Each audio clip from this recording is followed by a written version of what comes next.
Well, on Holy Thursday, we talked about how God, at the beginning of creation, reached out his hand and touched Adam and gave him the gift of life.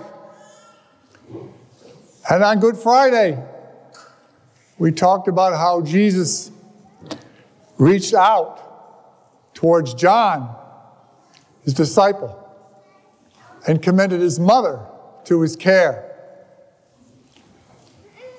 But the Lord Jesus stretched out his hands many times through the scriptures.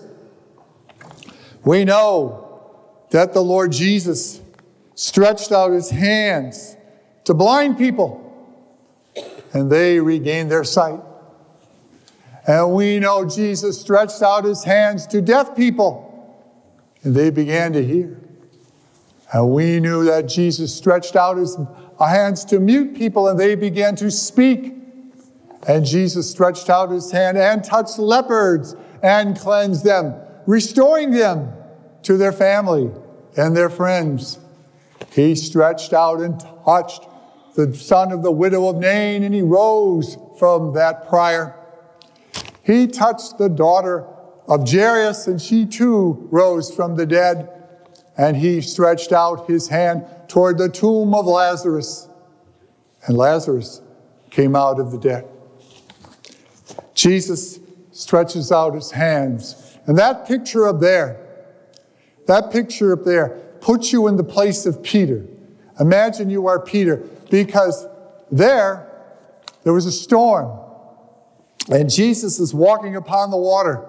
And Peter wants to join him. So Jesus says, come. And Peter comes. But Peter lets his fear overcome him. His fear brings him down. And he starts to flounder. And he thinks he's going to drown. And he cries out, God, save me. And he reaches out his hand to the Lord. And the Lord reaches out his hand to pull Peter back. I want everyone to stand. Please stand. And I want you to stretch out your hand as if you are Peter, stretching out to the Lord. Because everybody here has a need for the Lord. Everybody here is struggling with something in their life. Something that's bringing them down. Something that brings them fear. But you stretch out to the Lord. And you put your hand into the hand of the man who stilled the water. You put your hand in the hand of the man who calmed the sea. Take a look at yourself, and you can always look at others differently if you but put your hand in the hand of the man from Galilee.